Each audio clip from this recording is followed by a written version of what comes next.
Hi all, welcome back to another long video from the Netters. This is Friday morning. രാവിലെ ഞാൻ എണീറ്റപ്പോൾ തന്നെ നിലു എണീറ്റ് ബഹളം വെച്ചു. അതോടുകൂടി കുക്കു എണീറ്റു. നിലു ഉണർന്നിരുന്നാൽ ഇവിടുത്തെ ഒരു പരിപാടി എനിക്കിനി ചെയ്യാൻ പറ്റത്തില്ല. കുറച്ചുകൂടെ അമൃതം ബാക്കി ഇരിപ്പുണ്ടായിരുന്നു. അതങ്ങ് പിടിച്ചു കൊടുത്തിട്ട് അവനെയും കിടത്തി ഉറക്കി. കുക്കുവിനും ഇനി ഉറങ്ങണ്ടെന്നൊക്കെ പറഞ്ഞതാണ്. അതിരുന്ന് TV കാണാനുള്ള നമ്പറാണ്. അവനിപ്പോൾ TV ഓൺ ചെയ്ത് കഴിഞ്ഞാൽ നിലു വീണ്ടും എണീക്കും. നീ ഉറങ്ങണ്ട, വെറുതെ നിലുവിനെയും കെട്ടിപ്പിടിച്ച് കിടന്നോളാൻ പറഞ്ഞിട്ട് ആൾ ഉറങ്ങിപ്പോയി. ഇനി ഒരു 8 മണിയൊക്കെ ആകുമ്പോഴേക്ക് കുക്കുവിനെ പതുക്കെ വിളിച്ചുണർത്താം. എപ്പോഴത്തെയും പോലെ തന്നെ കിച്ചണിലേക്ക് വന്ന് ഒരു ഗ്ലാസ് അരി കഴുകി കുക്കറിലങ്ങ് ഗ്യാസിലേക്ക് വെച്ചു. ഇന്ന് സാമ്പാർ ഉണ്ടാക്കാനാണ് എൻ്റെ പ്ലാൻ. ഇന്നലെ രാത്രി തന്നെ കുറച്ച് പച്ചക്കറികളൊക്കെ ഞാൻ അരിഞ്ഞു പറക്കി വെച്ചിരുന്നു. നിങ്ങളുടെയൊക്കെ അവിടെ എങ്ങനെയാണെന്ന് എനിക്കറിയത്തില്ല. ഇവിടെ ഇപ്പോൾ മഴ കൂടുമ്പോഴത്തേക്ക് ഒച്ചും പിന്നെ ഒരുമാതിരി ഇല കമിഴ്ന്ന് കിടക്കുന്ന മാതിരി ഒരു ജീവിയും കൂടി വരുന്നുണ്ട്. ഇതുങ്ങൾ അകത്ത് കയറാതിരിക്കാനായിട്ട് രാത്രി ഞാൻ ചെയ്യുന്ന പരിപാടി കുറച്ച് പരലുപ്പ് കയ്യിലങ്ങ് വാരി കിച്ചൻ്റെ പുറത്തെ വരാന്തയിലേക്ക് വാരി എറിയലാണ്. അങ്ങനെ എറിഞ്ഞെറിഞ്ഞ് എൻ്റെ പരലുപ്പൊക്കെ ഏകദേശം തീരാറായി. അരിയുടെ കൂടെ ഞാൻ എപ്പോഴും പരലുപ്പായിടുന്നത്. ഏത് കുക്കർ സാമ്പാർ വെക്കാൻ എടുക്കണം എന്നുള്ള ആലോചനയായിരുന്നു. പച്ചക്കറികൾ കുറച്ച് കൂടുതലുണ്ട്. ആലൻ മെനഞ്ഞാന്ന് ഒരു പച്ചക്കറി കിറ്റ് മേടിച്ചുകൊണ്ട് വന്നിരുന്നു. അപ്പോൾ എല്ലാത്തിനും കുറച്ചായിട്ട് ഞാൻ അരിഞ്ഞു വെച്ചിട്ടുണ്ട്. ചെറിയ കുക്കറിൽ പറ്റത്തില്ല. പിന്നെ 3 ലിറ്ററിൻ്റെ കുക്കറിൽ തന്നെ സാമ്പാർ വെക്കാമെന്ന് തീരുമാനിച്ചു. അതിലേക്ക് പരിപ്പ് ഇട്ട് നന്നായിട്ട് കഴുകി കുറച്ച് പരലുപ്പ് അതിലേക്ക് ഇട്ടു. ഇനി ഈ 2 കുക്കറും നമുക്ക് ഗ്യാസിലേക്ക് ആക്കാം. കുക്കർ എങ്ങനെയുണ്ട്, റിവ്യൂ പറയണേന്ന് ചോദിച്ചിരുന്നു. എടാ, ഞാൻ റിവ്യൂ പറഞ്ഞില്ലെങ്കിലും വീണ്ടും ഉള്ള എല്ലാ വീഡിയോസിലും ഞാൻ ഈ കുക്കറുകൾ തന്നെയാണ് ഉപയോഗിക്കുന്നത്. എനിക്ക് ഇഷ്ടപ്പെട്ടോ എന്ന് ചോദിച്ചാൽ ഇഷ്ടപ്പെട്ടു. നോൺ സ്റ്റിക്ക് ആണോ എന്ന് ചോദിച്ചാൽ അതിൻ്റെ താഴെ നിന്ന് അങ്ങനെ ഇതുവരെ ഒന്നും ഒട്ടിപ്പിടിച്ചോ കരിഞ്ഞു പിടിച്ചോ അങ്ങനെയൊന്നും ഇതുവരെ ഉണ്ടായിട്ടില്ല. മൊത്തത്തിലൊരു ബ്ലാക്ക് കളറാണ് താഴത്തുമൊക്കെ. എനിക്ക് ഇഷ്ടപ്പെട്ട നിറത്തിലുള്ളതായതുകൊണ്ടാണോ എന്ന് ചോദിച്ചാൽ ആവാം. എനിക്കൊരുപാട് ഇഷ്ടപ്പെട്ടു. ഏറ്റവും ഇഷ്ടപ്പെട്ടത് ആ ചെറിയ കുക്കറാണ്, 2 ലിറ്ററിൻ്റെ. അത് ഉപയോഗിക്കാൻ വേണ്ടി മാത്രം ചില ദിവസങ്ങളിൽ രാത്രി ഞാൻ ചപ്പാത്തിക്ക് ഇത്തിരി കിഴങ്ങ് കറിയോ അല്ലെങ്കിൽ ഇത്തിരി മുട്ടക്കറിയോ ഒക്കെ ഇങ്ങനെ കുക്കറിൽ വെക്കാറുണ്ട്. പിള്ളേർക്കുള്ള പാലും കൂടെ ഇനി നമുക്കൊരു ബർണർ ഒഴിഞ്ഞിരിക്കുവാണല്ലോ, അവിടേക്ക് വെക്കാമെന്ന് കരുതി. പച്ചക്കറികൾ അരിഞ്ഞിരിക്കുന്നത് കൊണ്ട് തന്നെ അടുത്ത പരിപാടി കെറ്റിലിൽ വെള്ളം വെക്കുക എന്നുള്ളതാണ്. നിലുവിൻ്റെ ബോട്ടിൽ സ്റ്റെറിലൈസ് ചെയ്യാനും പിന്നെ എനിക്കുള്ള കാപ്പിക്കും. കഴിഞ്ഞ ജൂലൈയിൽ തുടങ്ങിയ ചാനൽ ഇപ്പോൾ ഈ ഒരു ജൂലൈ ആയപ്പോൾ 22K സബ്സ്ക്രൈബേഴ്സിൽ എത്തി നിൽക്കുന്നു. പുതിയതായിട്ട് ചാനൽ സബ്സ്ക്രൈബ് ചെയ്തിട്ടുള്ള എല്ലാവരോടും എനിക്ക് ഒരുപാട് താങ്ക്സ് ഉണ്ട്. പാലുകുപ്പിയും നിലുവും ഒക്കെ ആയിട്ട് താഴത്തോട്ട് ഇറങ്ങി വന്നപ്പോൾ ഞാൻ ഇതങ്ങ് ഡൈനിങ് ടേബിളിൽ വെച്ചു, ഇങ്ങോട്ടേക്ക് കൊണ്ടുവന്നില്ല. ഇപ്പോൾ കെറ്റിലിൽ വെള്ളം വെക്കുന്ന കാര്യം ഓർത്തപ്പോഴാണ് ഈ 2 സാധനങ്ങളും ഇവിടെ ഇല്ലല്ലോ എന്നാലോചിച്ചത്. ഈ ഒരു കുപ്പിയിലും ആ ഇരിക്കുന്ന ഗ്രീൻ ഗ്ലാസ്സിലുമായിട്ടാണ് ഞാൻ അമൃതം നിറച്ചെടുക്കുന്നത് രാത്രി. എന്നിട്ട് ഈ ഒരു വെസലിനകത്ത് കുറച്ച് വെള്ളം നിറച്ചിട്ട് ഇത് 2 അതിലേക്ക് ഇറക്കി വയ്ക്കും. അങ്ങനെ വെക്കുമ്പോൾ ഒരു ഫ്രിഡ്ജ് എഫക്റ്റ് കിട്ടുന്നതുകൊണ്ടാവണം അമൃതം പൊടി ഇങ്ങനെ എന്താ പറയുക ചളിച്ചു പോയില്ലേ, അങ്ങനെ പോകത്തില്ല. ഇപ്പോൾ അമൃതം പൊടി മേടിക്കുന്നതാണ് വലിയ ടാസ്ക്. ഏതോ ആപ്പിലൊക്കെ കയറി ഫേസ് ID ഒക്കെ കൊടുത്ത് അതെല്ലാം കഴിഞ്ഞാലേ അംഗൻവാടിയിൽ ചെന്ന് പൊടി മേടിക്കാൻ പറ്റത്തുള്ളൂ. കുഞ്ഞുങ്ങൾക്കുള്ള അമൃതം പൊടിയും മറ്റ് ധാന്യങ്ങളും ഒക്കെ വേറെ ആരൊക്കെയോ മേടിക്കുന്നു, അങ്ങനെയുള്ള ബ്ലാക്കിലുള്ള കച്ചവടങ്ങൾ നടക്കുന്നു. അതൊക്കെ തടയണം എന്നൊക്കെയുള്ള രീതിയിലാണ് ഈ പരിപാടിയൊക്കെ തുടങ്ങുന്നത്. എന്നിട്ട് നടപ്പിലാക്കുന്ന കാര്യങ്ങളോ സിമ്പിളായിട്ട് നടക്കേണ്ട കാര്യങ്ങൾക്ക് ഇത്രയധികം കോംപ്ലിക്കേഷൻസും. നേരിട്ട് കുഞ്ഞും അമ്മയും അംഗൻവാടിയിലെത്തി ഒപ്പിട്ട് സാധനം മേടിക്കാം എന്നൊരു കാര്യം മതിയായിരുന്നു. ഈ ആപ്പ് ഉണ്ടല്ലോ, നമ്മളങ്ങനെ വിചാരിക്കുന്ന പോലെ പെട്ടെന്നൊന്നും നമുക്കിതിൽ കയറാനും പറ്റത്തില്ല, എല്ലാം പെട്ടെന്ന് കഴിയത്തുമില്ല. അതങ്ങനെ നിന്ന് കറങ്ങും. എന്തായാലും ഇപ്പോൾ എനിക്ക് അതൊരു ചടങ്ങായിട്ട് മാറിയിട്ടുണ്ട്. നിലു ആണെങ്കിൽ പിന്നെ എനിക്ക് പാല് വേണം എന്ന് പറയുന്നതിനേക്കാളും കൂടുതൽ പറയുന്നത് എനിക്ക് അമടം വേണം എന്നാണ്. അപ്പോൾ ഇന്ന് രാവിലത്തെ ബ്രേക്ക്ഫാസ്റ്റ് ഇഡ്ഡലിയാണ്. ഇന്നലെ ഇഡ്ഡലി മാവ് വാങ്ങിച്ച് വെച്ചിരുന്നു, ദോശ മാവ് മേടിച്ച് വെച്ചിരുന്നു. പിള്ളേർക്കുള്ള പാല് തിളച്ചപ്പോഴേക്ക് ആ ഒരു ബർണർ ഫ്രീ ആയിരുന്നു. അവിടെ ഇഡ്ഡലി കുട്ടകത്തിൽ കുറച്ച് വെള്ളം എടുത്ത് വെച്ചു. എന്നിട്ട് ഇഡ്ഡലി തട്ടിൽ നല്ലപോലെ സൺഫ്ലവർ ഓയിലൊക്കെ തടവി ഇഡ്ഡലി മാവ് ഒഴിച്ച് ഇഡ്ഡലി ഉണ്ടാക്കാനായിട്ട് വെച്ചു. ഞാൻ ആക്ച്വലി ഇതിങ്ങനെ പ്ലാൻ ചെയ്യും കേട്ടോ. ഇപ്പോൾ എൻ്റെ മൈൻഡിൽ ഇതിലേതെങ്കിലും ഒരു അടുപ്പിൽ എന്തെങ്കിലും വെന്ത് കഴിഞ്ഞാൽ അവിടെ എന്ത് വെക്കണം എന്നുള്ളത് ഓടിക്കൊണ്ടിരിക്കുകയായിരിക്കും. ചില സമയത്ത് രാത്രി കിടക്കുന്നതിന് മുമ്പ് തന്നെ ഞാൻ പ്ലാൻ ചെയ്യും, ആദ്യം ഗ്യാസ് കത്തിച്ച് എന്താണ് ഞാൻ വെക്കാൻ പോണേന്ന് 3 അടുപ്പിലുമായിട്ട്. ഒരു മീൽ പ്ലാനർ ആ ഫ്രിഡ്ജിൽ ഒട്ടിച്ച് വെച്ചിരിക്കുന്നത് നിങ്ങൾ പലപ്പോഴായിട്ട് കണ്ടിട്ടുണ്ടാവാം. അതിലൊന്നും എഴുതാറില്ല. എനിക്ക് ഇങ്ങനെ എവിടെയെങ്കിലും എഴുതി വെക്കുന്ന പരിപാടി തീരെയില്ല. എല്ലാം എൻ്റെ തലയിലാണ് കിടക്കുന്നത്. ഇൻഫാക്റ്റ് ഒരു ഷോർട്സ് വീഡിയോ ഞാൻ എടുക്കുമ്പോൾ ഞാനത് എഡിറ്റ് ചെയ്യുന്ന സമയത്ത് തന്നെ ഞാൻ എന്ത് പറയാൻ പോകുന്നു എന്നുള്ളത് എൻ്റെ തലയിൽ കൂടി ഇങ്ങനെ ഓടിക്കൊണ്ടിരിക്കും. ചാനൽ തുടങ്ങിയ സമയത്ത് ഞാനൊരു 2-3 വീഡിയോസിന് ഇതുപോലെ എഴുതി വെച്ച് വോയിസ് ഓവർ ചെയ്തിട്ടുണ്ട്. പിന്നെ ഇന്നേ വരെ ആ പരിപാടി ചെയ്തിട്ടില്ല. പരിപ്പ് വെന്തു. അതിലേക്ക് അരിഞ്ഞു വെച്ചിരിക്കുന്ന പച്ചക്കറികൾ അതേ ഫ്രിഡ്ജിൽ നിന്ന് എടുത്തുകൊണ്ട് വന്ന് ഞാൻ ചേർക്കുകയാണ്. പച്ചക്കറികൾ ഉപ്പും മഞ്ഞപ്പൊടിയും ഇട്ട് കുഴച്ച് ഫ്രിഡ്ജിൽ വെച്ചതാണ്. ആ ഒരു ചെറിയ ഡബ്ബയിൽ കുറച്ച് പിഴിപുളി ഞാൻ വെള്ളം ഒഴിച്ച് ഫ്രിഡ്ജിൽ വെച്ചിട്ടുണ്ടായിരുന്നു. രാവിലെ ആയപ്പോഴത്തേക്ക് കൈവച്ച് അത് നന്നായിട്ടൊന്ന് ഞെരടിയിട്ട് കുറച്ച് പുളിവെള്ളം കൂടെ ഒഴിച്ചു കൊടുത്തിട്ടുണ്ട്. എനിക്ക് സാമ്പാറിന് ഉപ്പും പുളിയൊക്കെ വേണം. പച്ചക്കറികൾ ആഡ് ചെയ്യുന്ന സമയത്ത് സാമ്പാർ നല്ലപോലെ കുറുകി എന്ന് തോന്നുവാണെങ്കിൽ അല്പം കൂടെ വെള്ളം ചേർത്ത് കൊടുത്ത് ഇതൊന്ന് ഇളക്കി കൊടുക്കാം കേട്ടോ. ഞാൻ പിന്നെ കായവും ബാക്കി ഇടേണ്ട പൊടികളും എല്ലാം ഇപ്പം തന്നെ ഇടും. ഇനി ഒരൊറ്റ വിസിലിൽ ഈ കാര്യം അങ്ങ് കഴിയും. താളിച്ച് കൂട്ടിയാൽ മതി. പൊടികളായിട്ട് ഇപ്പം ഈ വാരി വിതറിക്കൊണ്ടിരിക്കുന്നത് സാമ്പാർ പൗഡറാണ് കേട്ടോ. അങ്ങനെ ഇന്ന ബ്രാൻഡൊന്നും ഇല്ല. എനിക്ക് കയ്യിൽ കിട്ടുന്ന സാമ്പാർ പൊടി ഞാൻ അങ്ങ് എടുക്കും. ഒരു 3-4 സ്പൂൺ സാമ്പാർ പൗഡർ. മഞ്ഞൾപ്പൊടി ഞാൻ ചേർക്കുന്നില്ല. പച്ചക്കറികളിൽ മഞ്ഞൾപ്പൊടി കുഴച്ചാണ് ഞാൻ ഫ്രിഡ്ജിൽ വെച്ചിരുന്നതെന്ന് പറഞ്ഞിരുന്നല്ലോ. മല്ലിപ്പൊടി ഒരല്പം, പിന്നെ കുറച്ച് മുളക് പൊടി, നിറത്തിനായിട്ട് കുറച്ച് കാശ്മീരി മുളക് പൊടി. സാമ്പാറിന് ഈ മഞ്ഞപ്പരിപ്പ് ഉപയോഗിക്കുന്നത് തന്നെ എനിക്ക് അധികം ഇഷ്ടമല്ല. എനിക്ക് ഓറഞ്ച് പരിപ്പിട്ട സാമ്പാർ വെക്കുന്നതാണ് ഇഷ്ടം. അപ്പോഴേ ആ കളർ അങ്ങോട്ട് കറക്റ്റ് ആവത്തുള്ളൂ. പക്ഷേ ഓറഞ്ച് പരിപ്പ് തീർന്നു, മഞ്ഞപ്പരിപ്പേ കിട്ടിയുള്ളൂ. ഇവിടെ ഉണ്ടായിരുന്നത് അതേ ഉള്ളൂ. അങ്ങനെ അതങ്ങ് ഇട്ടു. ഈ ബോട്ടിൽസ് ഫില്ല് ചെയ്യാൻ സമയമായില്ലേ എന്ന് ആരോ ചോദിക്കുന്നത് കേട്ടു. മന്തെൻ്റായി കഴിയുമ്പോഴത്തേക്ക് എനിക്ക് പൊതുവേ ഒരു മടിയാണ് കേട്ടോ. എല്ലാ മാസവും ആദ്യത്തെ ഒരു വീക്കിൽ ഏതെങ്കിലും ഒരു ദിവസമായിരിക്കും നമ്മൾ പ്രൊവിഷനൊക്കെ എടുക്കാനായിട്ട് കടയിൽ പോകുന്നത്. അപ്പോഴേ ഞാൻ എന്തെങ്കിലും തീർന്നതൊക്കെ ഫില്ല് ചെയ്യാറുള്ളൂ. പിന്നെ എന്തെങ്കിലും ഇതുപോലെ ഇപ്പം മേളിൽ നോക്കിക്കഴിഞ്ഞാൽ വൈറ്റ് കടലയുടെയോ പാസ്തയുടെയോ ഒക്കെ കുപ്പി ഒഴിഞ്ഞിരിക്കുകയായിരിക്കും. ആക്ച്വലി അതിൻ്റെയൊക്കെ കുറച്ചായിട്ട് നമ്മുടെ ആ ബ്ലൂ ബക്കറ്റിലുണ്ടാവും. പക്ഷേ എനിക്കെടുത്തിടാൻ തോന്നത്തില്ല.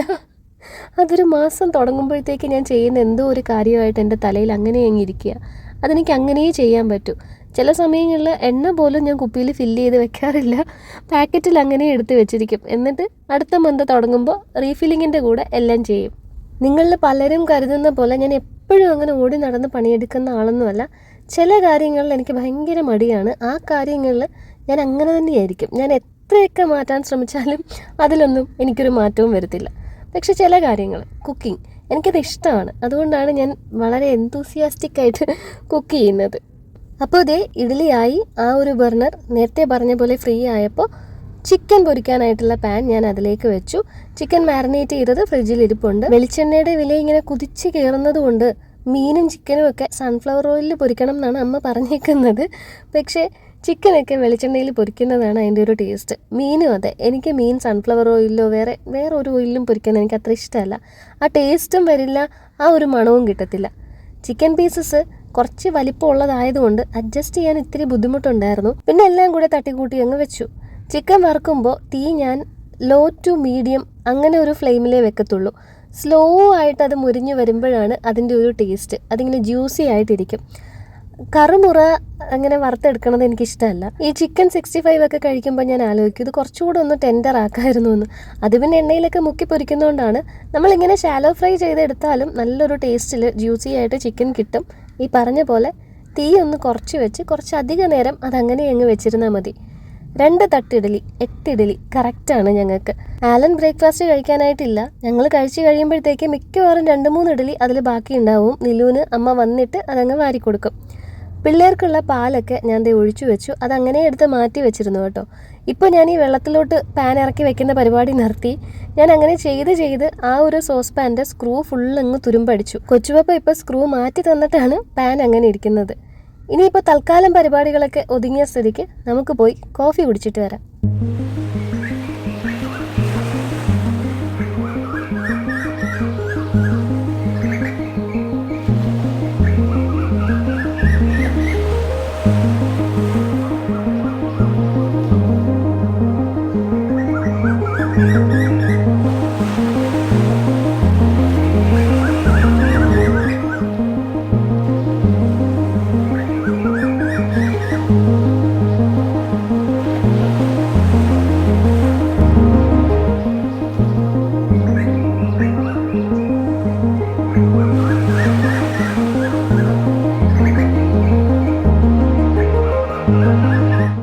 ആദ്യമായിട്ട് വീഡിയോസും ഷോർട്സും ഒക്കെ കാണുന്നവരുടെ സ്ഥിരം ഒരു ചോദ്യമാണ് എവിടെയാണ് ഈ പ്ലേസ് എന്നുള്ളത്. ഇപ്പോൾ ചില കമൻറ്റിന് റിപ്ലൈ കൊടുക്കുമ്പോൾ എനിക്ക് അത് മാറിപ്പോയിട്ട് ഞാൻ ഇരവിപുരം കൊല്ലം എന്നാണ് റിപ്ലൈ ചെയ്യുന്നത്. അത്രത്തോളം കമൻറ്റ് കിട്ടുന്നുണ്ട് ഏതാണ് സ്ഥലം എന്ന് ചോദിച്ചിട്ട്. ഇരവിപുരത്തുള്ള കുരിശുമൂടാണ് കേട്ടോ ഇത്. രാവിലെ ആ കോഫിയും പിടിച്ച് ഇവിടെ വന്ന് നിന്നാലുണ്ടല്ലോ, പിന്നെ സമയം പോണത് എങ്ങോട്ടാന്ന് ഒരു പിടിയും ഉണ്ടാവത്തില്ല. കാപ്പി തീർന്നാലും നമ്മൾ അറിയാണ്ട് ഇങ്ങനെ തെക്ക് വടക്ക് നോക്കി നിന്ന് പോവും. ഇനിയും നിന്നാൽ സ്കൂളിൽ പോകാൻ ലേറ്റ് ആവും. താഴെ പോയിട്ട് ലഞ്ചൊക്കെ പാക്ക് ചെയ്യണം.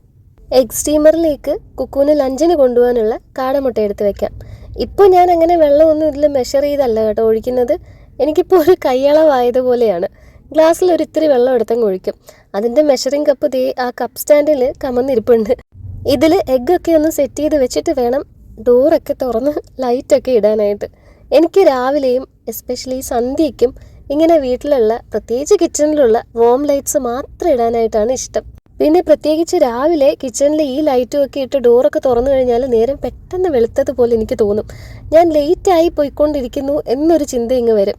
എഗ് സ്റ്റീമറിന്ന് സ്റ്റീമൊക്കെ വരുന്നുണ്ട്. സംഭവം ഒരു 3-4 മിനിറ്റിനകത്ത്. കാടമുട്ട ആയതുകൊണ്ട് തന്നെ നമ്മുടെ സാധാരണ കോഴിമുട്ട വേവുന്ന അത്രയും ടൈം വേണ്ട, ടപ്പേന്നങ്ങ് വേഗം.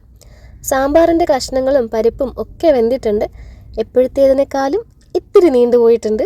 പക്ഷെ അത് സാരമില്ല, വല്ലപ്പോഴും ഒക്കെ സാമ്പാറിന് ഇത്തിരി നീണ്ടു പോകാം.